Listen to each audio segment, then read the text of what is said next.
कार्यक्रम के पुण्यार्चक हैं श्री पदम कुमार श्रीमती सीता, श्री राजेंद्र कुमार श्रीमती आशा, श्री हुकुम काका, श्री प्रकाश श्रीमती छाया, वैभव कुमारी वंदिता, पुत्र एवं पुत्रवधू श्री प्रतीक श्रीमती साक्षी, पुत्री एवं दामाद श्रीमती वैशाली श्री राहुल दोहित्र विराज जयपुर, पुत्री एवं दामाद श्रीमती समृद्धि श्री नीतेश दोहित्र एवं दोहित्री यश कुमारी ईशा डेनमार्क, पुत्री एवं दामाद श्रीमती प्रगति श्री ऋतुराज दोहित्री Kumari Parisha Bangalore. Firm Jainco enterprises private limited, 592 welcome tower Dadawadi Kota Rajasthan. AA class contracts.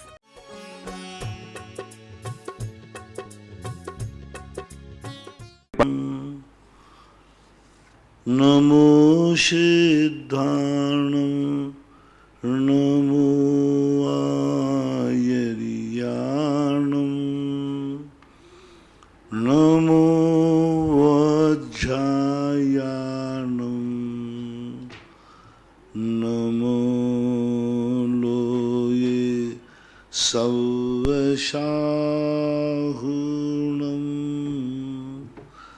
पंच परमेष्टि भगवान की जय। आचार्य श्री गुरुवर कुंद कुंद महाराज की जय।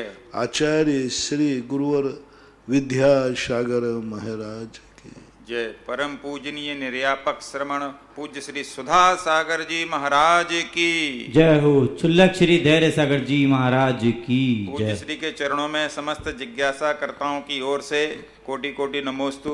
पूज्य श्री सनी जैन गुना से पूछते हैं, नमोस्तु महाराज जी, वर्तमान में सभी घरों में दीपावली की सफाई चल रही है। सभी लोग अपने घरों से जिनवाणी और धार्मिक तस्वीरों को मंदिर में छोड़ जाते हैं। वर्तमान कोरोना काल में यह कार्य बहुत भयावह परिणाम दे सकता है। महाराज जी अपने संपूर्ण समाज को मार्गदर्शन प्रदान करने की कृपा करें।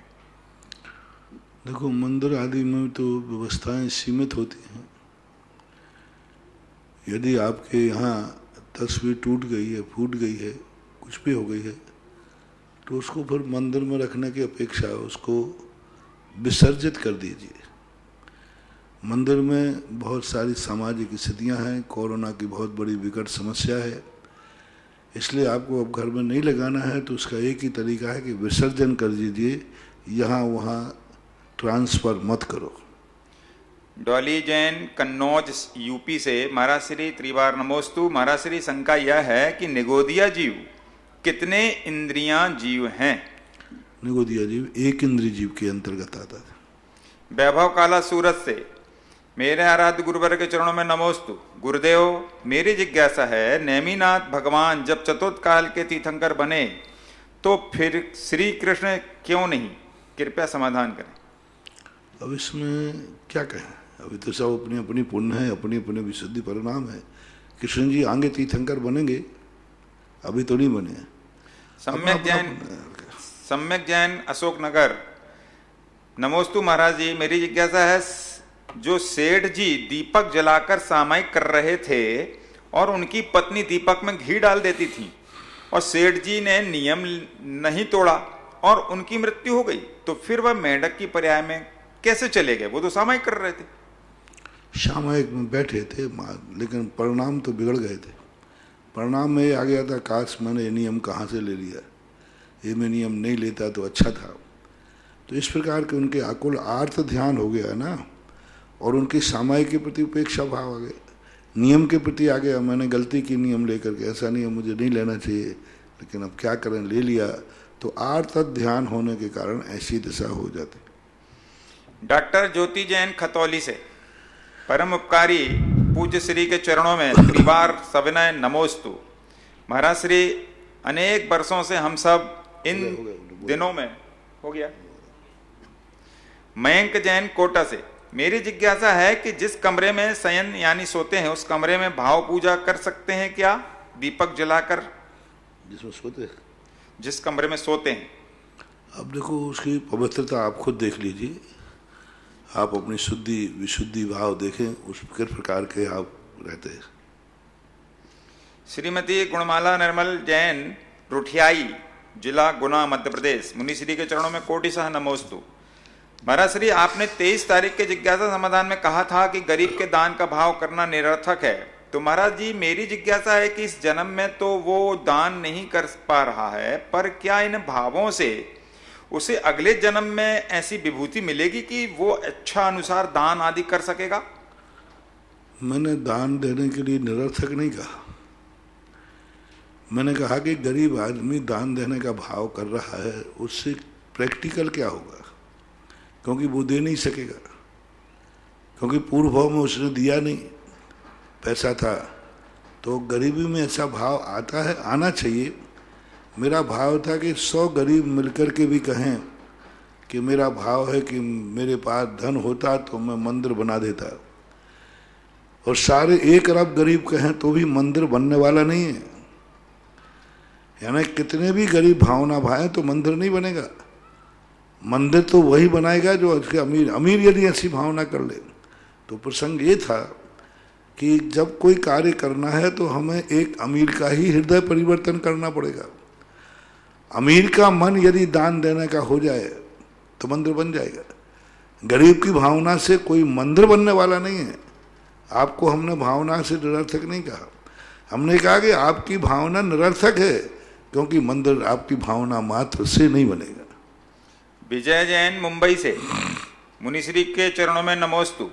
महाराज जी, बड़े रोग या अपंगता होने पर अपरिपक्व आयु में खेद पूर्ण संलेखना और समाधि मरण व ऐसा न होने पर परिपक्व उम्र में समाधि मरण, इनमें क्या अंतर है? ऐसा ही अंतर है क्या? अपरिपक्व रोगग्रस्त फल और परिपक्व फल की भांति क्या ये दोनों प्रकार का समाधि मरण आगम सम्मत है? व्यवस्थाओं के ऊपर। अपरिपक्व उम्र है लेकिन असाध्य बीमारी आ गई, मौत निश्चित है, और एक परिपक्व दशा पूरी उम्र पक गई है, अब अंत का समय है। दोनों में कोई अंतर नहीं। एक आकस्मिक लेना पड़ रही है क्योंकि बीमारी आ गई, सामने मौत दिख रही है, शेर सामने है, तो ऐसी स्थिति में वो भी आकस्मिक समाधि लेता है। सीधी बात हमारे यहाँ कहा ना, निप्रतिकार्य जरायु रुजायाम चाह, जो जरायु यानी बुढ़ापा है, बीमारी है, ये यदि निर्प्रकार हैं कि अब हम कोई भी मरने से बचा नहीं सकता। शर्त एक है, जहाँ मरना निश्चित है, कोई बचा नहीं सकता, वहाँ जिस अवस्था में भी समाधि संलेखना ली जाती है वो समाधि संलेखना मानी जाती है। स्वाति जैन जबलपुर, हे गुरुवर, आपको सत नमन। मेरी जिज्ञासा है, आर्त रौद्र ध्यान दोनों ही दुर्गति के कारण है, फिर इनमें क्या अंतर है? दोनों में बहुत अंतर है। आर्त ध्यान व्यक्ति स्वयं के दुखों से दुखी होकर करता है, रौद्र ध्यान दूसरे को दुखी करके खुशी मनाता है। बहुत अंतर है। सबसे बड़ा पापी वो है, दूसरे लोग जितने दुखी होंगे उसको उतनी खुशी होगी। दूसरों को दुख देने में आनंद आता है, दूसरों के प्राण लेने में आनंद आता है। जैसे लोग मांसाहारी लोग मछली को मारते हैं, उनको मारने में आनंद है, मजा आ गया, ऐसी मछली फंसी, मछलियां फंस जाती हैं, वो नाचते हैं, आज मुझे मछली फंसी, यानी उनकी मौत पर नाच रहे। दूसरों के झूठ बोल करके फंस जाते तो बड़ा, आज मैंने ऐसा फंसाया कि सामने वाला कुछ नहीं जाओ, ठगा गया, मजा आ गया। तो दूसरों को दुख देकर, दूसरों को ठगी करके, दूसरों की चोरी करके, दूसरों के साथ विचार करके, दूसरों का परिग्रह छीन करके जो आनंद आता है, जैसे चोर है, अब चोर दूसरों के यहाँ डाका डाल करके ले जाता है, अब वो कितना को सारा परिवार लुट गया और एक खुशी मना रहा, आज मजा आ गया, माल मिला, तो अब ये कहलाता है परिग्रहानंद। परिग्रह परिग्रह में आनंद नहीं, दूसरों को दुख दे करके आनंद मनाना, ये कहलाता है। और आर्त ध्यान में व्यक्ति स्वयं का जाता है। यूं मान लो, जो लूट ले जा रहा है डाकू, वह रौद्र ध्यान माना जाएगा, और जिसका लुट गया है वो रो रहा है, वो आर्त ध्यान माना जाएगा। लूटने वाला रौद्र ध्यानी, लुटने वाला आर्त ध्यानी, ऐसा माना जाए। व्रती श्राविका श्रीमती नीलम जैन अमरपाटन से, हमारे परम उपकारी गुरुदेव के चरणों में कोटि नमोस्तु। भगवान, आज ही के दिन, दीपावली के दिन, अपने जन्म दिवस पर मैंने प्रतिमा ली थी। आज 5 साल पूर्ण हो गए हैं, तो महाराज जी इस दिन में क्या भावना भाव करूं, मेरे संयम में उत्तरोत्तर वृद्धि हो सके? अच्छे सामायिक करो, अच्छा स्वाध्याय करो, दूसरे लोगों को व्रत के लिए प्रेरणा करो और भावना भाव के हे भगवान जन्म जन्म तक मेरे ऐसे ही व्रतों के भाव होते रहें और आज जो मैंने व्रत लिया है इस व्रत में वृद्धि होकर मैं जल्दी जल्दी आगे का व्रत बढ़ाऊं। इंद्र कुमार जैन, विज्ञान नगर, कोटा। महाराज जी नमोस्तु। छठे काल के बाद जो पंचम काल आएगा, अभी तो पंचम चल रहा है, फिर छठे काल के बाद जो पंचम काल आएगा, क्या उसमें धर्म रहेगा? यदि रहेगा तो कैसे, क्यों? क्योंकि इस पंचम काल के बाद तो धर्म समाप्त हो जाएगा और अगले पंचम काल में कोई धर्म बताने वाले तीर्थंकर तो होंगे नहीं। कृपया समाधान करें। इसके संबंध में आगम में कोई विशेष उल्लेख नहीं मिल रहा है, बस इतना उल्लेख मिल रहा है कि पंचम काल के कुछ भाग निकल जाने के बाद कुलकरों की उत्पत्ति होगी। वे कुलकर सारी व्यवस्थाओं को बनाएंगे, पर वहाँ ये नहीं लिखा मिल रहा है कि वे कुलकर क्या धर्म की व्यवस्था भी बनाएंगे। कर्म की व्यवस्था तो है कि वे 60 कर्मों का उपदेश देंगे, आजीविका चलाने का, क्योंकि छठे काल में तो सब कुछ होना नहीं है। तो पंचम काल में वे कुलकर सारी व्यवस्थाएं बनाएंगे, लेकिन वहाँ एक शब्द नहीं मिला क्या वो धार्मिक व्यवस्था बनाएंगे, क्या मंदिर की व्यवस्था बनाएंगे, क्या प्रतिमा की व्यवस्था बनाएंगे, क्या मुनियों को दीक्षा लेने का विकल्प बनाएंगे, षड आवश्यकों का उपदेश देंगे कि नहीं देंगे। अभी लिखा हुआ न मिलने से हम कह नहीं सकते। हालांकि कुंद स्वामी ने ये तो कहा है भरे दुष्म काले, भरत क्षेत्र में दुष्मा काल में जो है वो धर्म रहेगा। लेकिन एक शब्द अद्यपि आज भी एक शब्द ये भी डाल दिया, तो ऐसे विकल्पात्मक है, स्पष्ट रूप से कहना मुश्किल है। ये इनका प्रश्न है, अगले पंचम काल की बात करते हैं। हाँ, अगले पंचम काल की ही कह रहा हूं मैं। आज जब ही त्रियान शुद्धा डाल दिया तो इससे सिद्ध होगा कि अगला पंचम काल में नहीं होगा। और जहां पर एक गाथा आई भरे दुष्म काले, भरत रावत में दुष्म काल में धर्म रहेगा, शुक्ल ये गाथा भी आई। तो जब भरे दुष्म काल, उन्होंने ये तो नहीं लिखा कि अवसर्पणी का दुष्म काल, दुष्मा काल या उत्सर्पणी का दुष्मा काल, दुष्मा काल लिखा है। तो उस दुष्मा काल के कारण से कुंद की वाणी से तो ये लगता है कि दोनों कालों में धर्म रहना चाहिए। फिर आगे दूसरी गाथा में लिखा अद्यपि त्रिजन शुद्धा, तो उस आद्यापि से ये लगता है कि आज जो वर्तमान का पंचम काल है उस अवसर्पणी काल का, उस पंचम काल में धर्म नहीं रहेगा। और आगम में कोई उदाहरण देखने में आ नहीं रहा है। मात्र कुलकरों की व्यवस्था का विभाव है, लेकिन कुलकर धार्मिक व्यवस्थाएं नहीं करते, सांसारिक व्यवस्थाएं करते। मनोज जैन, बैरसिया से। गुरुदेव नमोस्तु। हमारे यहाँ महावीर जनालय में बैरसिया में प्रतिदिन अभिषेक शांति धारा आपके द्वारा बताई गई विधि के अनुसार चलता है। प्रश्न यह है कि एक सम्मानी श्रावक अभिषेक करते समय दोनों हाथ में 2 कलश लेकर अभिषेक कर लेते हैं, इसमें तो कोई दोष नहीं, लेकिन उसी समय अभिषेक करके वह भगवान के चरण छू लेते हैं, जिससे उपस्थित श्रावक को ऐसा लगता है कि शांति धारा से पूर्व गंधोदक से हाथ लगाना, गंधोदक लेने के लिए हाथ लगाना, ये ठीक नहीं है। तो कृपया समाधान करें कि क्या उचित है। गलत है वो। यदि भगवान 2 कलश से तो कर लिया, कोई बात नहीं, लेकिन जब अभिषेक चल रहा है, पांडुक शिला पर भगवान बैठे हैं, तो उस थाली में से गंधोदक नहीं लेना, उस समय भगवान के चरण नहीं छूना। हाँ, कोई टोंटी आदि लग करके यदि कहीं अन्यत्र गंधोदक आ रहा है तो फिर लेने का बाधक नहीं, लेकिन जब भगवान अभिषेक के लिए बैठे ना तो उस समय चरण छूना है, ना वहां से गंधोदक लेना है। गंधोदक लेना है तो बाहर जब निकल के आ जाए टोंटी में से बिल्कुल बाहर, तो फिर कोई बात नहीं। गजरा जैन, वंदना जैन, भिलाई रिसारी नमोस्तु। महाराज, केवल स्वयंभू रमण समुद्र के मगरमच्छ ही 16वें स्वर्ग तक जाते हैं, या अन्य समुद्रों में रहने वाले मगरमच्छ भी 16वें स्वर्ग तक जा सकते हैं? पहली बात है, कर्म भूमि के समुद्रों में ही मगरमच्छ होते हैं। लवण समुद्र, कालुदर, ये भी जा सकते, कोई बाधा नहीं। 16वें स्वर्ग तक जाने में कोई बाधा नहीं है, क्योंकि 16वें स्वर्ग तक पंचम काल का भी कोई जीव जा सकता है। मनुष्य, त्रियंच, जलचर आदि सभी जा सकते हैं। हेमंत कल्पना जैन, ग्वालियर से। नमोस्तु गुरुदेव। सुमेरु पर्वत पर विराजित तीर्थंकर बालक महावीर भगवान ने इंद्र महाराज के मन में उठ रही शंका को अवधि ज्ञान से किस प्रकार जाना? किसने? हाँ, भगवान महावीर स्वामी ने बालक ज्ञान अपने पहले की तो क्या है कि वहां जाते ही सारी शंकाओं के समाधान स्वतः ही हो जाते हैं। इधर प्रश्न होता है, उधर भगवान की वाणी करना शुरू हो जाती है।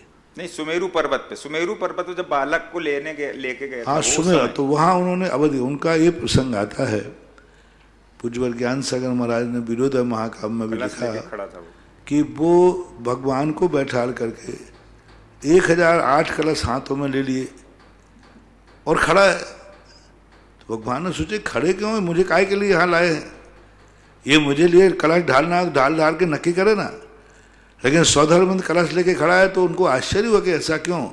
तो फिर अवधि ज्ञान लगा करके उन्होंने इस बात को समझा कि बात ये है। पीयूष जैन बड़ा गांव, नमोस्तु गुरुदेव। उपसम सम्यक तो प्रथमोपसम सम्यक तो ये तो पहले हो चुका है। विद्या जैन बड़ा गांव धसान से, भोग भूमि में जो कल्पवृक्ष होते हैं वह हर एक परिवार के महल में होते हैं या कोई दूसरे स्थान पर होते हैं? प्रत्येक महल में होते हैं। इसमें पूज्य वर्जन सेन स्वामी ने महापुराण में लिखा कि प्रत्येक महलों में अपने अलग अलग प्रकार के कल्पवृक्ष, सबके पास 10-10 कल्पवृक्ष होते हैं एक दूसरे से। लेकिन कुछ कल्पवृक्ष कम होने लगे तो अकेले नाभिराय के घर में ही एक कल्पवृक्ष बचा, नाभिराय घर में। तो उससे ये सिद्ध होता है कि हर घरों में अलग अलग होते हैं, एक दूसरे के डिस्टर्ब नहीं करते। प्रभाचंद बाकलीवाल नारेली से, नमोस्तु गुरुवर, क्या एक मंदिर में अभिषेक करने के बाद उन कपड़ों को थैली में डालकर दूसरे मंदिर में अभिषेक कर सकते हैं? देखो, थैली के संबंध में मैं विरोध नहीं करता, लेकिन समर्थन नहीं करूंगा। उनमें बात यह है कि आप उसको स्टील के बर्तन में या छद्दर के बर्तन में रखें, क्योंकि थैली विश्वसनीय नहीं है। प्रश्न ये है कि एक बार अभिषेक कर लिया, फिर वापस वो कपड़े उतार के फिर दूसरी जगह ले जाए, फिर पहन लें क्या वो? यदि कोई छुए नहीं है तो। अच्छा, यदि कहीं से छुए नहीं है, किसी प्रकार से नहीं छुए हैं, तो व्यवहार के नाते चलते हैं। नहीं चलाएं तो गुड बेटर बेस्ट, लेकिन चलते हैं तो कोई महान दोष नहीं है। वीरेन जैन भूपत सिरोंज से, गुरुवार के चरणों में सपरिवार नमोस्तु। जिज्ञासा यह है, एक ही सिद्ध भगवान की लेकिन ये ध्यान रखना, एक बार पहनने के बाद दूसरे दिन नहीं चलेंगे, नहीं तो तुम गड़बड़, उस दिन तक तो चल जाएंगे। जैसे आज तुमने कपड़ा पहन लिया है, तो ये कपड़ा बिल्कुल अभी किसी को नहीं छुआ और यही उतार कर आपने खूंटे पे टांग दिए, कोई नहीं छुएगा, कल पहन लेंगे, नहीं पहन सकते। क्योंकि एक बार शरीर का स्पर्श होने के बाद शरीर के मल और पसीना के कारण से उनमें सम्मूर्छन जीवों की उत्पत्ति होना संभावना है, हो ही जाती है। इसलिए शुद्ध कपड़ा है, किसी ने छुआ नहीं, लेकिन दूसरे दिन काम नहीं आएगा, उसी दिन के उसी दिन में है तो ले सकते। एक ही सिद्ध भगवान की पूजा में जन्म जरा मृत्यु विनाशनाय नहीं लिखा और 24वें भगवान की पूजा में लिखा है, ऐसा क्यों? सिद्ध भगवान की पूजा में नहीं लिखा, लेकिन 24 तीर्थंकरों के भगवान में लिखा है जन्म जरा मृत्यु विनाश। कौन सी पूजा में लिखा, मुझे ध्यान सिद्ध भगवान की पूजा में होना तो चाहिए। हाँ। लेकिन अब कैसे नहीं लिखा, देख। निर्मल जैन अशोकनगर से, नमोस्तु मुनिश्री, मेरी जिज्ञासा है कि हमारे आगम में उपवास शब्द का क्या अर्थ है? आगम में उपवास शब्द का क्या अर्थ है एवं उपवास करने की उत्कृष्ट विधि क्या है एवं उपवास में एवं लंघन में क्या फर्क है? उपवास करने का अर्थ होता है कि शुद्ध समय सार है उपवास, शुद्ध समय सार का प्रैक्टिकल है उपवास। उपवास का अर्थ होता है पर के बिना जीना, शाश्वत। एक टंकोत की मैं एक हूं, अकेला हूं, अहम एक को खलु शुद्धो, नवी अथ मज्ज किंचवी अन्नम परमाणु में शुद्ध समय सार है उपाद। उपवास का प्रैक्टिकल समय सार का प्रैक्टिकल अहम एक को खलु शुद्धो दंसन नान मयो सदा रोबी, नवी अथ मज्ज किंचवी अन्नम परमाणु मित्तम भी, यानी मेरा एक परमाणु मात्र मेरा नहीं है, मैं एक शुद्ध ज्ञान। तो शुद्ध समय सार है उपवास। लोग उपवास को क्रियाकांड कहते हैं और मैं कहता हूं इस समय सार का प्रैक्टिकल है उपवास, कि जिसके बिना दुनिया जी नहीं सकती। अन्न का कीड़ा कहा जाता है और एक दिन व्यक्ति कहता है नहीं, मैं अपनी आत्मशक्ति के बल पर जीऊंगा, बिना अन्न जल के भी मैं रह सकता हूं स्वास्थ्य होकर। एक बार दूसरा, उपवास के अनेक कारण हैं। उप आत्मा के निकट वास करना, उसके लिए, क्योंकि खाना पीना खाएंगे तो आलस होगा, प्रमाद होगा, इसलिए उपवास के दिन रहना। दूसरा कारण है अपने मन और इंद्रियों की उच्छृंखलता को रोकने के लिए उपवास किया जाता है। इनकी उच्छृंखलता जो उन्माद है उसको रोकने के लिए। तीसरा, पुराने कर्मों के क्षय करने के लिए क्या, तपसा निर्जराश्च, तप है वो। उस तप से क्या होता है, कर्मों की निर्जरा होती है। चौथा कारण है अपने आप में जो कि इच्छाओं का निरोध, दूसरा तप।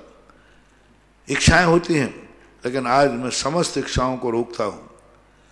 तो ऐसे अनेक कारण उपवास की दृष्टि से हैं। और उपवास उत्कृष्ट विधि यही है कि कम से कम सही प्रोसित उपवास का है तो सप्तमी का एकासन, नौमी का एकासन और अष्टमी का उपवास, ऐसी 4 भुक्ति का त्याग करना जरूरी है। इतना उत्कृष्ट रूप से, और कुछ भी नहीं, मौन होकर के आरंभ परिग्रह का त्याग करके उस दिन स्नान भी नहीं, मंजन भी नहीं, कुछ नहीं, जाके सप्तमी की रात में दोपहर के भोजन के बाद मंदिर में चला जाएगा, जो वस्त्र पहना है इन्हीं वस्त्रों में रहेगा, शौच लघु शंका भी नहीं जाएगा उस दिन, नहाए ही नहीं, नहाना ही नहीं। तो ऐसी स्थिति का उपवास वास्तविक उपवास माना जाता है। फिर आगे आपकी शक्ति है, जैसे आपके कंट्रोल हो, जैसी श्रद्धा हो, वैसा कर सकते हैं। लंघन कैसे कहते हैं? लंघन है जो मजबूरी में भूख सहन की जाती है। इच्छा नहीं है लेकिन रोटी मिली नहीं है, इच्छा नहीं है डॉक्टर ने मना कर दिया है, इच्छा नहीं है खा नहीं सकते, इच्छा है लेकिन खा नहीं सकते, तो लंघन का अर्थ है मजबूरी में भूख सहन करना, वो लंघन है, वो तप की कोटि में नहीं आता। संस्कृत में तो लिख दिया है, हिंदी में रह गया या नहीं लिख पाते, सेटिंग और जगह बसती है। संस्कृत में लिख दिया है। देखो, सिद्ध भगवान की पूजा में कोई प्रेस मिस्टेक के कारण छूट गई है, जानबूझ के भी हो ये संस्कृत की पूजा है भारतीय ज्ञानपीठ की। उसमें तो है, भारतीय ज्ञानपीठ से एक संस्कृत पूजा निकली थी। हिंदी में नहीं है। सिद्धौ निवास समनुगम परमात्म गम्यम हन्यादि भाव रवतम भवभीत कायम रेवा पगाबर सरो यमु नोद भाव भवानाम नीरै यजे कलश गैरवर सिद्ध चक्रम ओम ह्रीं नमो सिद्धानम।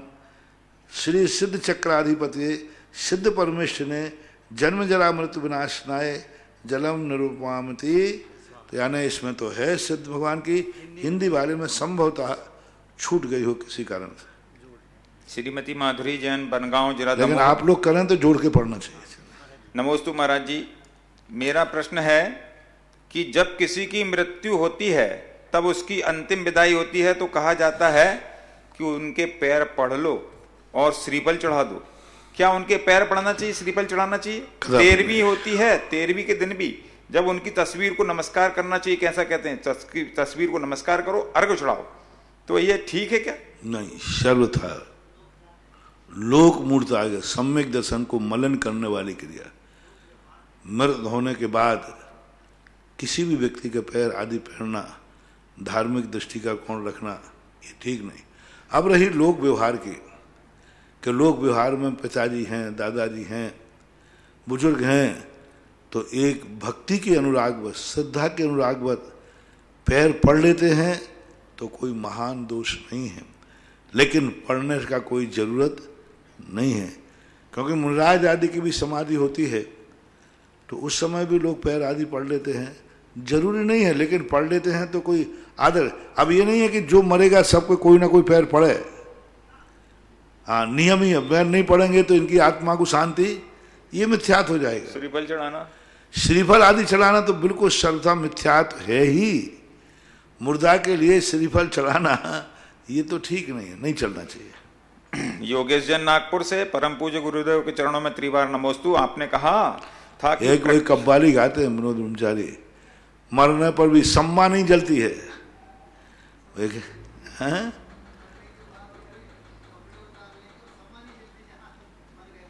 हाँ, मर गया तो सम्मा तक नहीं जलती वहां, यानी कोई दीपक भी नहीं जलाता वहां।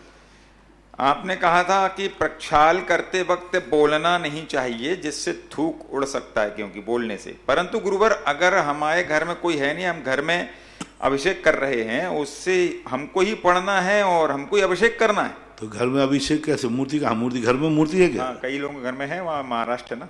तो मूर्ति वही याद, देखो घर की मूर्ति के लिए तो आपके ठाकुर जी हैं, आप जानो। ऐसा कर लो, पहले पढ़ लो, बाद में अभिषेक कर लेना। पहले अच्छी तरह से पढ़ लो पहले, और फिर बाद में जाकर के अभिषेक कर लो, दोनों काम हो जाए। ऐसा नहीं तो आप कर लो, आपकी महिलाएं हो तो महिलाएं पढ़ ले, महिलाएं पढ़ें कोई बात नहीं, आप अभिषेक कर लो। ऐसा ऋषभ जैन अंकुर कॉलोनी और यदि आप कंठस्थ कर लो तो मन में बुद्ध उठा सकते हो। थूक उछटने वाली बात है ना, तो जब जोर से बोलोगे तभी तो थूक उछटेगा। आप अपने मन कर्म प्रबंध तो अभी ओम ह्रीम श्रीम क्लीम जम जम जम जम जिम जिम, तुम्हें को तो सुनना है और किसको सुनना। तो आप अपने मन में थोड़ा बुदबुदाते हुए पढ़ लीजिए, दोनों काम हो जाएंगे। इस समस्या का समाधान निकालो उसको। लेकिन ये तो पक्का है कि तुम पढ़ोगे जोर से तो थूक उछटता है कि नहीं, ये तो आपको मालूम है कि नहीं। नहीं तो वो कह हैं कि हम ऐसा पट्टी लगाने जैसे भी कोरोना में लगाए हैं। देखो नहीं, पट्टी मार्क्स की हम छूट नहीं दे सकते, क्योंकि जो आप लगा रहे हैं इसमें थूक के कारण सम्मूर्छन जीवों की उत्पत्ति होती है। यदि आप 1 घंटे आध घंटे तक यदि वो पट्टी लगा रहे तो वो अपनी भाव से थूक से गीला हो जाएगा और वे सम्मूर्छन जीव उत्पन्न होंगे, और वे सम्मूर्छन जीव मर करके मुंह में जाएंगे, 2 इंद्रिय 3 इंद्रिय आदि, मांस का दोष आएगा। क्योंकि वो जैसे आपने पट्टी लगाई उसमें नियम से अपना थूक जाएगा, वो गीला होगा। गीला होने के बाद सम्मूर्छन जीव उत्पन्न होते, विकलत्रय, ऐसे सूक्ष्म विकलत्रय जो उत्पन्न हो जाते हैं, फिर वो अपने मुंह में बार बार जाएंगे, बोलेंगे। इसलिए महावीर स्वामी ने स्पष्ट रूप से कहा कि ऐसे जाने में तो मात वायु का जीव मर रहे, थूक ही उछट रहा है। यदि आप बांध के करोगे तो फिर उसमें सम्मूर्छन जीव मुंह में जाएंगे, वो मरेंगे, हिंसा होगी और मांस का दोष भी आएगा। अब रही बात मार्क्स लगाने की, तो देखो ये सब परिस्थितियां हैं, विपत्ति काले मर्यादा नास्ते। ऋषभ जैन अंकुर कॉलोनी सागर से, नमोस्तु गुरुवर। एक जिज्ञासा है कि जब तीर्थंकर भगवान दीक्षा लेने जाते हैं तो दीक्षा का स्थान वे निश्चित करते हैं कि दीक्षा कहाँ लेना है, या स्वधर्मेंद्र निश्चित करता है कि दीक्षा कहाँ लेना है? स्वधर्म निश्चित करता है, भगवान का ऐसा कोई भाव नहीं। पामिल जैन इंदौर, नमोस्तु गुरुदेव।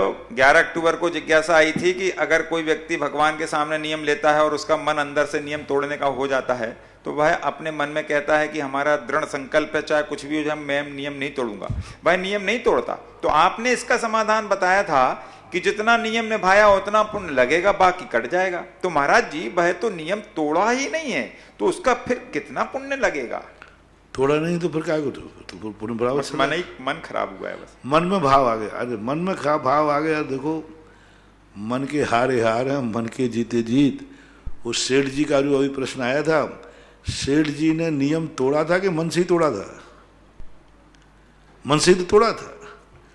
रावण ने नियम तोड़ा था कि मन से तोड़ा था? मन से तोड़ा था।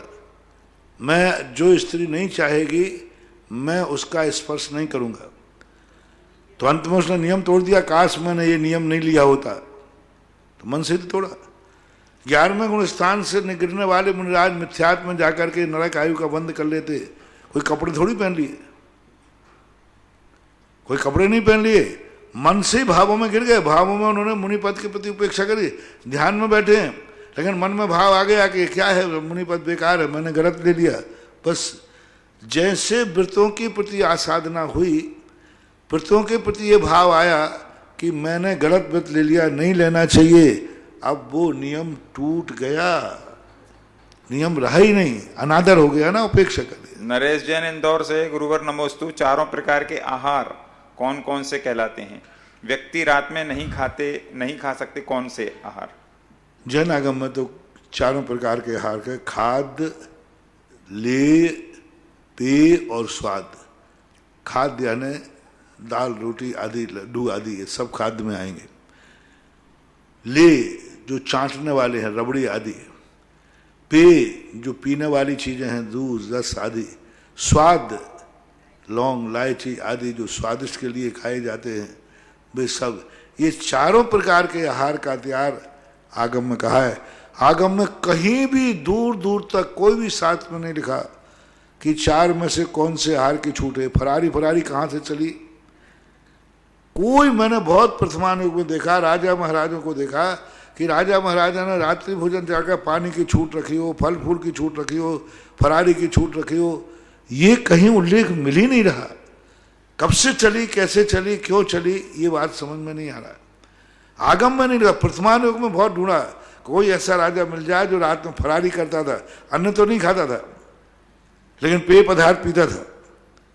ऐसा कोई उल्लेख ही नहीं मिल रहा कोई। तो हमारे यहाँ तो चारों प्रकार के आहार का त्याग ही त्याग माना जाएगा।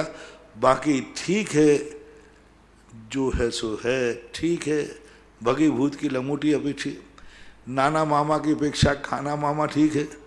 पूरी मछली मारना नहीं छोड़ रहा है तो चलो एक तो बचे। अब क्या करें, एक ही बचती है, ठीक है, नहीं तो वो भी मरेगी। तो ऐसी अपेक्षा से अब एक मछली को बचाना ये कोई मार्ग नहीं है, ये मजबूरी है कि चलो कोई बात नहीं, एक तो बची, कम से कम बची तो सही। तो ऐसे मानना चाहिए। तो ये कोई छूट नहीं है रात्रि, इसलिए मैं तो नहीं कह सकूंगा कि ये छोड़ करके रात में नहीं खाना दे। फिर भी मैं इतना कहूंगा इनडायरेक्ट रूप से, अन्न में सबसे ज्यादा दोष है। खाद्य पदार्थों में जितने खाद्य पदार्थ हैं, दाल रोटी पूरी साग, इनमें सबसे ज्यादा जीव पड़ते हैं। सेकंड नंबर पर पेय पर, ले पर, तीसरे नंबर पर पेय पर, इन पर। तो ये क्रम से हिंसक हैं, क्योंकि पेय बंद रहता है और बंद रहने के बाद आपने पिया तो भी जीवों की उत्पत्ति तो हो ही जाती है। ऐसा पिंकी जैन डोंगरगढ़। नमोस्तु महाराज जी, आपने भक्तांबर विधान की महिमा बताई, बहुत अच्छा लगा। महाराज जी, क्या मारने पर विधान करने से अधिक महिमा बढ़ती है? क्योंकि मारने पर विधान करने से विशुद्धि बढ़ती है। विशुद्धि बढ़ती है, महिमा बढ़ती है। एक शादी करना, तुम अपने बैठ करके कर लिए शादी, और एक शादी माड़ आदि बांध कर सब बैठ करके करते हैं तो उल्लास होता है, आनंद आता है। ऐसा निर्यापक क्षमण मुनिपुंग श्री सुधा सागर जी महाराज के चरणों में जिनवाणी व सुधा कलश के दर्शकों द्वारा बारंबार नमोस्तु नमोस्तु नमोस्तु। महाराज श्री प्रथम जिज्ञासा नियति जैन मुंबई से। गुरुदेव, मेरी जिज्ञासा है कि तत्वार्थ सूत्र में 7 न्यायों में व्यवहार न्याय तो आया है, लेकिन निश्चय न्याय का नाम नहीं आया, ऐसा क्यों? जो व्यवहार न्याय का नाम वहां आया है वो व्यवहार न्याय नहीं, वो द्रव्यार्थिक न्याय में ही लिया गया। निश्चय न्याय और व्यवहार न्याय जो अध्यात्म ग्रंथों में आता है वो व्यवहार न्याय वहां नहीं है। वहां पर जो 3 न्याय, नैगम, संग्रह और व्यवहार, ये 3 न्यायों को द्रव्यार्थिक न्याय में लिया। और 4 न्याय जो आगे के हैं, शब्द समविरूढ़ एवं भूत आदि ऋजु सूत्र, ये व्यवहार न्याय है, पर्यायार्थिक न्याय है। और जब भेद करते हैं तो पर्यायार्थिक न्याय को व्यवहार न्याय कहते हैं और द्रव्यार्थिक न्याय को निश्चय न्याय कहते हैं। तो यहाँ जो व्यवहार न्याय आया है वो अलग चीज है, और निश्चय और व्यवहार का जो अर्थ आया है वहां पर, वहां व्यवहार का अलग चीज है, ऐसा माना। हरिश्चंद्र जैन जयपुर से। नमोस्तु महाराज श्री। अष्टमूल गुणों को धारण करके किसी भील ने 34 भव में आगे महावीर भगवान बनकर मोक्ष पद को पाया, क्या उसका नाम पुखराज था? उनका नाम पुखराज था 34 भव पहले, महावीर भगवान के जीव। क्या था? पुखराज था क्या? हमारे ज्ञान में नहीं। गुरुदेव नमोस्तु महाराज श्री। झूठ पाप के बारे में पूर्णोदय शतक 1186-11 में लिखा है, कानों से सो तो सुना, आंखों देखा हाल, फिर भी मुख से ना कहा जाए सज्जन का यह ढाल। तो इसका क्या अर्थ? बहुत अच्छे, बहुत बढ़िया, क्या बात है, कितना बढ़िया। उपगुहन अंग सबसे बड़ी चीज है। आंखों से देखा है उसने, कानों से सुना है, फिर भी सज्जन आदमी मुख से नहीं बोलता। बहुत बड़े, जितने सज्जन लोग होते हैं, दोषवादेचा मौनम, दोषवादेचा मौनम, कितनी बड़ी बात कही। दोष है, प्रत्यक्ष है, लेकिन मौन रहते हैं। ये सज्जनों का सबसे बड़ा गुण है। चंद्रगुप्त के साथ जब बचपन में बहुत सारे राज्य के लोगों से अत्याचार होते थे, राजा पूछता था तुम्हारे साथ ऐसा हुआ, वो किसी की शिकायत नहीं करता था, शिकायत नहीं करता था, बोलता नहीं था। उसको रहता था कि मेरे निमित्त से अभी कहीं इनको दंड नहीं मिल जाए, तो झूठ बोल जाता, नहीं नहीं साहब इनकी कोई गलती नहीं, मैं ही मेरी गलती थी। तो ये सज्जन पुरुषों की सबसे बड़ी परिभाषा है। और दुर्जन की परिभाषा है ना देखा है ना सुना है, फिर भी दोषों का बखान कर रहा है, दूसरे के कहने पर कर देता है, दूसरे के ऐसा नहीं। बहुत अच्छा परिभाषा है। आंखों से देखा है, कानों से सुना है, फिर भी मुख से मौन है। बहुत अच्छा। महाराज श्री नमोस्तु राहुल जैन, मीडिया प्रभारी इंदौर से। महाराज श्री, जो दिवाली आपके माध्यम से, जिज्ञासा समाधान के माध्यम से 15 तारीख को मनानी है ऐसा ज्ञात हुआ, तो महाराज श्री हम यदि शाम को जो गौतम गणधर की पूजा यदि 14 तारीख को कर लें तो इसमें कोई दोष आएगा? नहीं, बिल्कुल। 14 तारीख को यदि आप करते हो तो आपकी पूजा जैन दर्शन के अनुसार नहीं मानेगी। कुछ जैनी लोग जैन होकर के भी जैन धर्म की क्रिया का पालन नहीं करते। गौतम गणधर को केवल ज्ञान हुआ ही नहीं, आप ऐसे कैसे पूजा कर रहे हैं? आज की जो फैशन चल रही है कि मरने के पहले ही चेरमा कर दो। हाँ, आजकल बड़ा फैशन चल गई, जिंदा में मौसर। अभी मरा नहीं है, वो खुद ही बोले क्या पता मेरे बच्चों ने किया कि क्या। उसको भाई मौसर मत कहो, उसको और खुशी कह लो, और किसी स्थिति में कह लीजिए। इसी प्रकार से बहुत बड़ा दोष है, निर्माण के पहले निर्माण लाड़ू उनको चढ़ाना आपका अमंगल है, आपको दोष है। आपकी वो साल आपकी अच्छी नहीं निकलेगी, क्योंकि आपने एक अपराध किया है।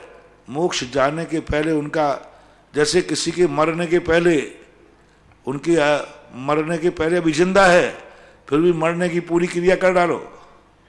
जो भी मरने की क्रिया की जाती है उसे अभी व्यक्ति जिंदा है, दोष है, अशुभ है, असभ्य है। इसी प्रकार जैनियों को भगवान महावीर स्वामी के निर्माण के पहले कभी घर की दिवाली नहीं मनाना चाहिए। मिथ्यात्व है, दोष है, बहुत बड़ा दोष है, और अमंगल ही आपके लिए, क्योंकि आप जैन हैं।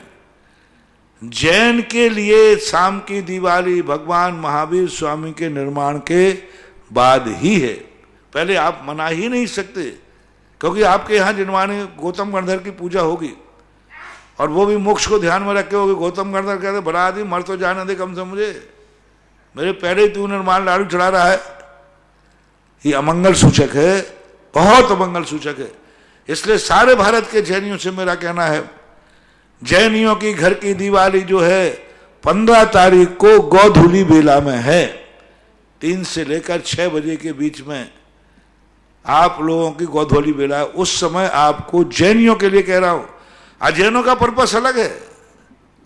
उनके यहाँ जो दिवाली मनाई जाती है, रात्रि में दिवाली मनाई जाती है, और 31 तारीख को रात में 6 बजे के बाद कोई भी अमावस्या का अंश नहीं, एकम आ जाएगी। लेकिन 1 बजे के पहले, शाम के 6 बजे के पहले, बल्कि 6:30 के पहले जो है अमावस्या रहेगी, और गौतम गणधर की भी लाज रहेगी। इसलिए इस प्रसंग के माध्यम से सारे लोग सुने तो सुने, लेकिन जैनी लोगों के लिए मेरा कहना खास तौर से है कि जैनी लोग 15 तारीख को ही अपने घर की दिवाली मनाएं। उसके पहले मनाना जैन धर्म की अवमानना है, सम्यक दर्शन की आसाधना है, ऐसा मानना चाहिए। महाराज श्री नमोस्तु श्वेता जैन जयपुर से। अपने गुरु आराध्य के मंत्रों का जाप करना हो और नियम लेना हो तो स्वयं मंत्र बनाकर जाप का नियम ले सकते हैं क्या? नहीं, अन्नम च गुरुपदेशन है। जो गुरु साधक होते हैं, साधना में निपुण होते हैं, जिन्होंने बीजाक्षरों को अपनी जिंदगी में जिया है, वर्षों ध्यान किया है, तब कहीं जाकर के वो देते हैं तो बात अलग है। ऐसे मनमाने ढंग से आप जाप नहीं बना सकते। अगली जिज्ञासा महाराज श्री विनीता जैन नमोस्तु। महाराज श्री, आपने कल आपके प्रवचन में कहा था कुछ माता पिता ऐसे होते हैं जो अपने बच्चों के बीच में खुशी नहीं देख सकते, जिससे कि पति पत्नी आपस में मनमुटाव बना रहे। तो ऐसे ही सास के ताने भी मिलते हैं और वो अपने बेटों के कान भरते रहते हैं, जिससे घर में लड़ाई होती है। जो धर्म करके भी ऐसा पुण्य पाप का कार्य करते हैं उनको बहुत महानुभाव आज बहुत हो रहा है। मैं नहीं समझ पा रहा हूं कि बेटे बहू की ही गलती है। 40% तक सास ससुर की गलती है। है ना, माता पिता ही करते। ये बेटे बहू में फूट डाल देते हैं, बेटे की पत्नी के विरुद्ध में बेटे के कान भरते हैं, उसको ताड़ना दिलवाते हैं, और ताड़ना इतनी दिलवा देते हैं कि दोनों में डाइवर्स भी हो जाता है। 40% माता पिता पति पत्नियों में बेटों की बेटा बहू में झगड़ा कराते, 40% कह रहा हूं, ये तो मेरा अनुमान है। और आप लोगों से पूछूं, यदि मैं बहुओं से पूछ लूं कि आप और श्रीमान में दोनों में खटपट किस लिए है, आप दोनों के विचार नहीं मिलते, तो मुझे नहीं लगता कि वो 60% में पहुंच जाए। वो बहू एकदम कह दे कि महाराज जी हम दोनों में कोई खटपट नहीं है, हम दोनों में फूट डालते हैं इनके माता पिता सास ससुर, ये लग रहा झगड़ा कराते हैं हमारे बीच में, हम लोग में तो कभी झगड़ा ही नहीं है। आज के सास ससुरों को देख करके ऐसा लगता है कि अब बेटा बिटिया की कुंडली मिलाने के अर्थात सास ससुर की भी मिलाना चाहिए। हाँ, बहुत शर्म की बात, लज्जा की बात, ऐसे लोगों को शर्म नहीं आती। स्वयं 70-70, 60-60 साल के हैं, बिना पत्नी के नहीं रह सकते हैं, और बेटा बहू को वर्षों के लिए वर्षों से अलग कर देते हैं। बहू अलग रहती है, बेटा अलग रहते हैं, सास ससुर उसमें बीच में कारण है।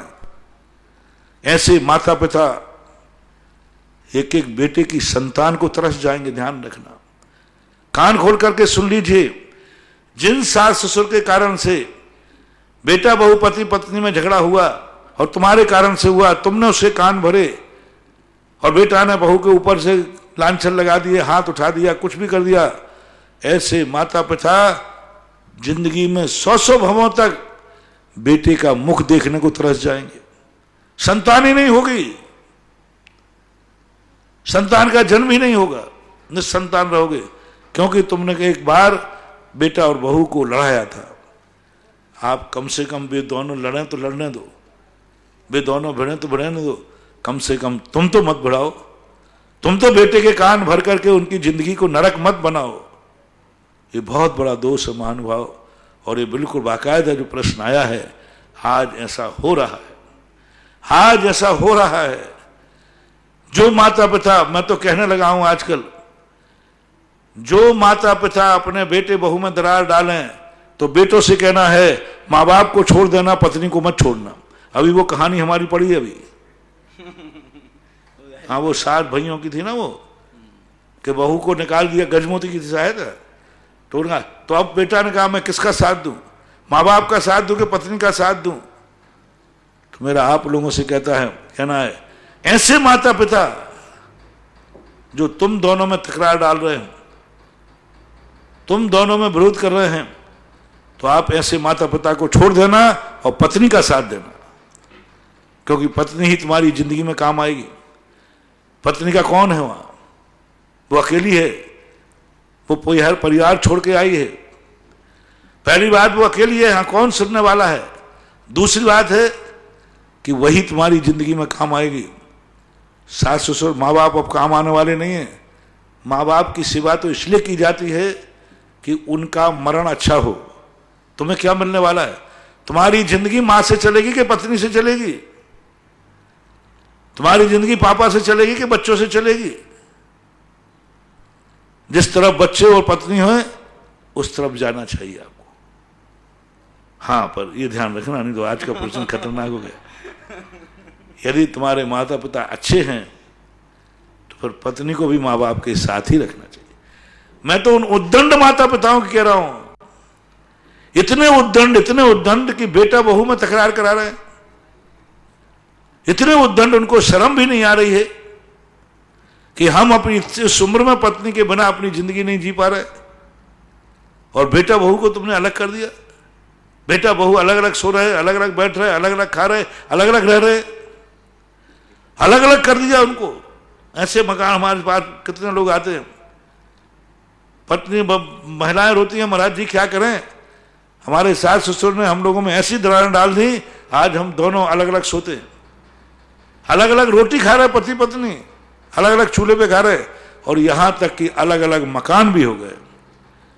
आपसी झगड़ों के कारण हो गए, वो बात अलग है, लेकिन माता पिताओं को सोचना चाहिए, तुम भले कितने दुखी हो जाओ, कम से कम बेटा बहू में सुखी रहें, यही तुम्हारा माँ बाप का सबसे पहला काम है। मेरी जिंदगी में कितने दुख आ जाए, मेरे बेटा बहू में दुख नहीं होना चाहिए, मेरे बेटे बहू में तकरार नहीं होना चाहिए, मेरा बेटा बहू सुखी रहे, हम तो कष्ट भोग लेंगे, ये माता पिता का लक्षण होना चाहिए। अगली जिज्ञासा ऑडियो के माध्यम से। नमोस्तु भगवान। नसीराबाद सुभाष जैन। आज आपने बताया कि बच्चे जब रोते हैं तो माँ बाप उनको मोबाइल दे देते हैं, उनको लोरी सुनानी चाहिए। तो मेरी जिज्ञासा है महाराज जी, कौन सी लोरी सुनाएं ताकि बच्चे चुप हो जाएं? अच्छी लोरी सुनाओ, बढ़िया भजन गाओ, क्या बात है। शुद्धोसी बुद्धोसी निरंजनोसी, बढ़िया प्रभु पतित पावन की विनती सुनाओ, अहो जगत गुरुदेव सुनाओ, लय से सुनाओ। बच्चा क्या जानता है, तुम चाहे कुछ भी सुना लो, उसको तो समझ में तो कुछ आना नहीं है। चाहे सुना लो बहारो फूल बरसाओ मेरा महबूब आया है, अब वो क्या बहार जानता है, क्या महबूब जानता है।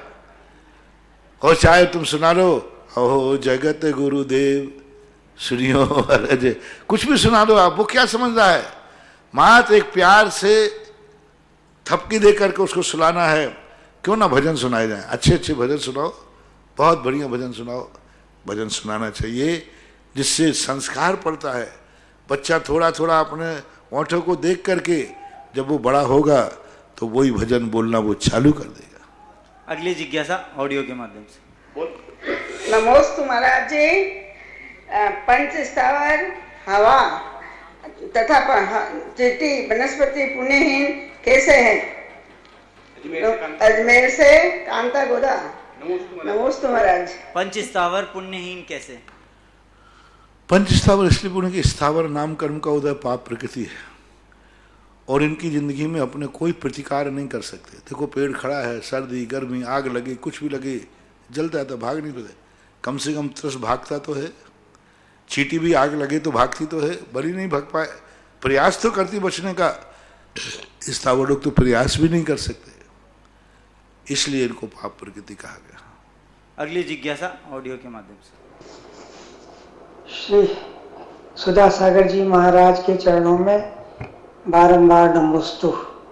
मैं डॉक्टर प्रकाश वासल बिलासपुर से, मेरे को बहुत सीरियस कोरोना हो गया था। श्री विमल कुमार जी कोटिया अशोकनगर के माध्यम से आपसे आशीर्वाद की कामना की थी तथा बिजोलिया में शांति धारा करवाई थी। अभी मैं काफ़ी स्वस्थ हूँ, कृपा बनाए रखें। नमोस्तु महाराज जी, नमोस्तु। शांति धारा आपके मुखारविंद से आशीर्वाद, ठीक है। अगली जिज्ञासा ऑडियो की। परम पूज्य गुरुवर्य निर्व्यापक श्रमण मुनि पुंगव श्री सुधा सागर जी महाराज के चरणों में अखिल भारतवर्षीय दिगंबर जैन विद्वत परिषद की ओर से मैं सुरेंद्र भारती त्रिवार नमोस्तु निवेदित करता हूँ। पूज्य श्री आचार्य श्री समंत भद्र के विषय में कहा जाता है कि उन्होंने स्पष्ट रूप से घोषित किया कि हे राजन, इस समुद्र वलय रूप पृथ्वी पर मैं आचार्य, कवि, वादिराट, पंडित, दैवज्ञ, भिषक, मांत्रिक, तांत्रिक, आज्ञा सिद्ध और सिद्ध सारस्वत हूँ। मुझे सरस्वती सिद्ध है, मैं जो आदेश देता हूँ वही होता है, इसलिए मैं सिद्ध सारस्वत हूँ। ऐसा दृढ़ श्रद्धानुरूप कथन उनके द्वारा कहा गया। क्या इसे राजा के लिए चुनौती समझें या आत्म प्रशंसा के रूप में किया गया कथन? क्या कोई आचार्य इस प्रकार से अपने ही गुणों का बखान किसी राजा को नीचा दिखाने के लिए कर सकता है? इस विषय में आपके मार्गदर्शन की अपेक्षा है। इन 2 श्लोकों के संबंध में पहली तो यही है कि ये श्लोक पूज्यवर समंतभद्र महाराज के हैं ही नहीं, ये सिद्ध ही नहीं हो रहा इतिहास में, क्योंकि मूल किसी कृति में उनका ऐसा कोई वर्णन नहीं मिला। लेकिन जब उसकी भाषा जो है कवि रोय हम यानी मैं वादिराज हूँ, मैं समंत व इस प्रकार के आज्ञा सिद्धम तो तदिग्राही हम आदि आदि, तो ऐसी स्थिति में जब उनके मान भी लिए जाएं तो समंतभद्र स्वामी एक योद्धा थे, वाक योद्धा। और वाक योद्धा का एक लक्षण है युद्ध पुराण। आप और हम युद्ध पुराण नहीं पढ़े हुए, वो योद्धा जानते। योद्धा का नियम है राजा हो, कितना भी सज्जन राजा हो, लेकिन दुश्मन के सामने नीति है कि अपने ऐसा मारतंड का वचनों से, अपनी शक्ति का काया से, अपने हाव भाव से ऐसा प्रदर्शन करो कि सामने वाला सुन करके ही आधा धराशायी हो जाए। ये युद्ध नीति पढ़िए, सोमदेव ने लिखा है इस बात को, चाणक्य ने लिखा कि तुम अपनी शक्तियों का ऐसा बखान करो कि सामने वाला कह जाए तो मैं तो इनके चरणों की धूल ही हूं। ये नीति है। और समंतभद्र महाराज एक योद्धा थे, वाक योद्धा, और जिसके सामने पहुंचते थे वो योद्धा बन के पहुंचते थे। और सामने वाला प्रतिद्वंदी होता था तो दुश्मन के सामने ऐसा ही बोला जाता है आप लोग क्या समझता है, मैं तेरे लिए खरीद लूंगा, तेरी सारी जायदाद, तेरी संपत्ति एक मैं बेच दूंगा खड़े खड़े, और मैं खरीद लूंगा तुझे, ये कहना पड़ता है। ये नीति है, ये स्व प्रशंसा कदापि नहीं है। आपको ये देखना है कि वो प्रशंसा उन्होंने किसके सामने कही, प्रतिद्वंदी के सामने, योद्धा के सामने। और योद्धा बन के जब किसी भी रूप में आप सामने कूदो, आपका मारतंड दिखना चाहिए, मारतंड दिखना चाहिए आपका। मारतंड का अर्थ क्या होता है? तेज, वीरता, तेजस्विता, यानी आपके चलने का ढंग, आपके बोलने का ढंग, आपके देखने का ढंग ऐसा होना चाहिए जैसे एकदम तेज है, यदि मैं इससे भिड़ गया तो चकनाचूर हो जाऊंगा। ये तो साक्षात शेर जैसा दहाड़ रहा है, साक्षात शेर जैसा दहाड़ रहा है, और यदि टूट पड़ा तो ये मुझे समाप्त कर देगा। ये योद्धा का लक्षण है। तो हमारे पूज्यवर समंतभद्र महाराज वाक योद्धा थे, योद्धा थे, वो युद्ध भूमि में थे। और युद्ध भूमि में दुश्मन सामने होता है तो किसी राजा को नीचा नहीं दिखा रहे हैं, अपने दुश्मन के लिए जीतने की एक विधि होती है। इसलिए ये बहुत न्यायप्रेम जो योद्धा, जब अब देख रहे एक योद्धा बना, योद्धा गया लड़ने के लिए गया, मैं तो अहिंसक हूं, चींटी भी मार नहीं सकता, मैं तो अज्ञानी हूं, मूर्ख हूं, कायर हूं, मैं तो कुछ भी नहीं हूं, अकिंचित कर हूं, मैं तो पतित हूं, मैं तो पतित हूं, अपावन हूं, कायर हूं, मूर्ख हूं, सब कुछ हूं, मैं तो शक्तिहीन हूं। वो बिन जाने वा जान के रही टूट जो कोई, तुम प्रसाद न परम सो सब पूरन होए। मंत्रहीन हूं, मंत्रहीन धनहीन हूं, क्रियाहीन जन देव। हे मेरे दुश्मन प्यारे, मैं शस्त्रहीन हूं, मैं मंत्रहीन हूं, मैं धनहीन हूं, मैं क्रियाहीन हूं, तुझसे लड़ने आया हूं। जय जनानंद भैया। कैसा रहा योद्धा का प्रदर्शन? वो कहेगा फिर एक झापड़ मारेगा, फिर आया क्यों जेल में? नहीं, योद्धा के सामने जब दुश्मन के सामने जाओ, वीर मारतंड बन के जाओ। आपकी वाणी में ऐसा तेज होना चाहिए कि सामने वाला थर थर कांपने लग जाए। आपकी आंखें ऐसी होना चाहिए जैसे सामने वाला रहे कि ये अब मुझे मिटा देगा। तो ये युद्ध नीति है, ना तो स्वयं प्रशंसा थी, ना राजा को अपमानित करने का भाव था, मात्र सत्य का प्रदर्शन था, ये सत्य का जीतना था। सत्यमेव जयते की ये भाषा है। प्रतिद्वंदी के सामने असत्य से असत्य पर विजय प्राप्त करने के लिए सत्यवान की ये नीति होती है, ऐसा जानना चाहिए। अगली जिज्ञासा ऑडियो के माध्यम से। परम पूज्य, परमोपकारी गुरुदेव के पावन पाद पद्मों में सविनय कोटिसा नमोस्तु। पूज्य श्री निश्चय मोक्ष मार्ग और व्यवहार मोक्ष मार्ग में प्रतिपाद्य और प्रतिपादक का ही संबंध है, या जो प्रवाहमान हम लोगों ने सीखा है कि कारण और कार्य का भी संबंध है। ये प्रश्न इसलिए हुआ क्योंकि अभी व्हाट्सएप इत्यादि के माध्यम से देखने में आ रहा है कि ऐसा प्रचारित किया जा रहा है कि निश्चय मोक्ष मार्ग और व्यवहार मोक्ष मार्ग में कार्य कारण संबंध ना होकर के प्रतिपाद्य और प्रतिपादक संबंध है। इस विषय में आप आगमानुसार हमें स्पष्ट करने की कृपा करें। पहली बात है, नए जो हैं वस्तु में नहीं होते, नए वक्ता के अभिप्राय का नाम है। नए ये कोई वस्तु नहीं है, नए न कोई कार्य है, नए न कोई कारण है, नए एक दृष्टिकोण है।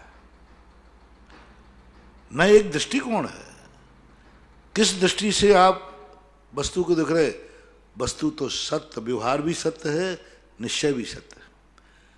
गुण गुणी में भेद है तो है, स्वभाव लक्षण भेद है तो है, अपने आप में है, और दोनों अभेद हैं, ये भी अपने आप में है। आप किस पक्ष को देख रहे हैं?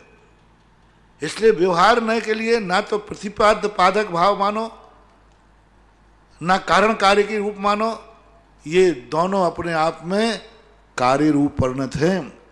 व्यवहार की स्टेशन के बिना निश्चय की स्टेशन पर पहुंचोगे नहीं, और बल्कि इनमें कारण कार्य की विवक्षा बनी है। हेतु नियत को हुई, व्यवहार जो है नियत हेतु है, कार्य कारण विवक्षा बना सकते हैं। व्यवहार जो है कारण है, निश्चय कार्य है। व्यवहार प्रारंभिक दृष्टिकोण है, पहला दृष्टिकोण बनाए बिना दूसरा दृष्टिकोण बन ही नहीं सकता। मान लो दृष्टि की अपेक्षा से भी लेते हैं तो व्यवहार की क्रियाओं को किए बिना निश्चय की क्रिया नहीं आ सकती, कभी नहीं आ सकती। द्रव्य वृत्त के बिना भाव वृत्त नहीं आ सकते। इसलिए कारण कार्य की विवक्षा बनाने में कोई बाधा नहीं। सोपयोग शुद्धोपयोग का कारण है, शास्त्र में लिखा है। अब रही बात प्रतिपाद्य पादक भाव, प्रतिपाद्य और पादक भाव में ये दृष्टिकोण मात्र की अपेक्षा कह सकते हैं कि सामने वाले का दृष्टिकोण है कि मैं इस विषय का प्रतिपाद्य करूंगा और मैं प्रतिपादक हूं। प्रतिपादक माने ज्ञाता, जानने वाला, और प्रतिपाद्य यानी विषय जिसका मुझे प्रतिपादन करना है। तो ये दृष्टिकोण हुआ। तो दृष्टिकोण की अपेक्षा से जब हम देखेंगे तो प्रतिपाद्य और प्रतिपादक भाव आएगा। लेकिन जब कार्य की अपेक्षा देखेंगे तो वही व्यवहार निश्चय कारण कार्य के रूप देखने में आएगा। कारण कार्य, जब व्यवहार दो प्रकार का होता है, निश्चय दो प्रकार का होता है, एक दृष्टिकोण रूप और एक क्रिया रूप। जब सम्यक दर्शन की चर्चा आएगी तो हमारा दृष्टिकोण क्या है, दृष्टि देगा। जब वही व्यवहार नए और निश्चय नए चारणान योग में आएगा तो चरणान योग की विवक्षा में कारण कार्य बनेगा, प्रतिपाद्य प्रतिपादक विषय नहीं बनेगा। जब सिद्धांत ग्रंथों में जाएंगे तो व्यवहार ही प्रतिपाद्य है, प्रतिपादक है, दोनों वही है। जब अध्यात्म ग्रंथ में जाएंगे तो निश्चय नए ही प्रतिपादक है और निश्चय नए ही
हैं गण को। एक तो आगम की दृष्टि से, सिद्धांत की दृष्टि से, एक अध्यात्म की दृष्टि से और एक चरणान योग की दृष्टि से। ये तीन दृष्टिकोणों से जब हम नए को देखेंगे तब कहीं खुलासा होगा कि नए को क्या माना जाए। यदि हम एकांत रूप से कारण कार्य की विवक्षा का नकार दें या एकांत से मान लें तो बहुत बड़ी हानि हो जाएगी, क्योंकि नए वक्ता के अभिप्राय का नाम होता है। लेकिन जब वही नए चरणान योग में जाते हैं तो अभिप्राय नहीं देखा जाता। चरणान योग के अंदर वक्ता का अभिप्राय नहीं, कर्ता की क्रिया। समझना, चरणान योग में वक्ता का अभिप्राय नहीं है, कर्ता की क्रिया है। कर्ता पहले क्या करे तो व्यवहार की क्रिया करे, फिर निश्चय। बहुत बड़ी बात कह रहा हूं। चरणान योग में वक्ता का अभिप्राय नहीं देखा जाता, चरणान योग में कर्ता की क्रिया देखी जाती है। तो कर्ता की जब क्रिया आएगी तो पहले कर्ता क्या करे, व्यवहार की क्रिया, फिर कर्ता क्या करे, निश्चय की क्रिया। अब दोनों एक दूसरे के क्रम में आ गए। व्यवहार का प्रमाण पत्र लिए बिना निश्चय में एंट्री नहीं होती। इसलिए जब चरणान योग की दृष्टि देखते हैं तो कर्ता और क्रिया, कर्ता की क्रिया यानी कारण कार्य। जब हम न्याय की दृष्टि से देखते हैं, श्रद्धा की दृष्टि से, मां दृष्टिकोण, और जब व्यवहार अध्यात्म की दृष्टि से देखते हैं तो एक न्याय प्रधान, वहां कारण की कोई चर्चा नहीं है। वो कहते कारण नहीं, मंजिल में आनंद क्या है, वो मंजिल की चर्चा करता है। आगम में रास्ते की चर्चा होती है। आगम में जब जाते हैं तो मार्गणा गुणस्थान सारा रास्ते की चर्चा है। पूरा रास्ते में क्या क्या पड़ते, मार्गणा गुणस्थानों के, ये सब रास्ते की चर्चाएं हैं। और निश्चय अध्यात्म में मंजिल की चर्चा है, और चरणान योग में व्यवहार और निश्चय दोनों की चर्या है। तो ऐसा व्यवस्था बनाएंगे तब बात बनेगा।